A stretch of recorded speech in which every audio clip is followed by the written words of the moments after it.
Hey everyone, today I'm going to show you how to give OneDrive access to device storage. Without any further ado, let's get started.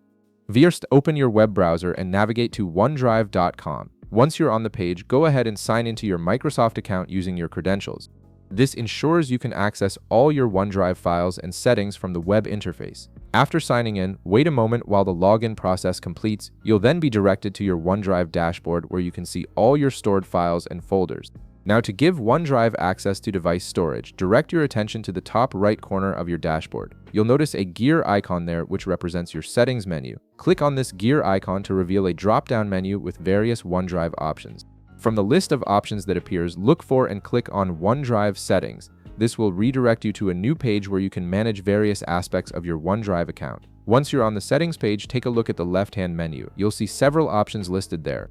Click on More Settings to expand additional configuration options that aren't immediately visible in the main settings view. Under the More Settings section, look for an option that says Return to the old site settings page and click on it.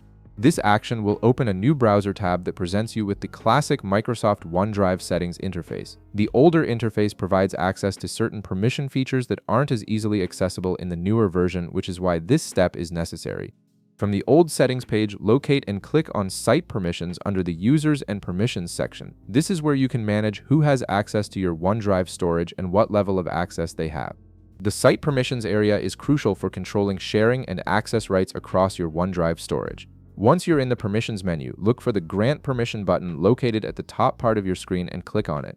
This button initiates the process of adding new users or devices to your access list. A grant permission window will appear on your screen, giving you several options for how you want to share access. In this window, click on Invite People on the left side. This option allows you to add specific individuals by their email address rather than creating broader access rules. An email field will then appear, prompting you to enter the email address of the person you wish to give access to your OneDrive device storage. Type in their email address carefully to ensure the invitation goes to the right person. Once you've added their email, click the Share button. By doing this, you've now successfully granted this person access to your OneDrive device storage. They'll receive an invitation email and will be able to access the files and folders you've shared with them according to the permissions you've set. If this video helped you out, be sure to leave a like, subscribe, and I'll see you in the next one.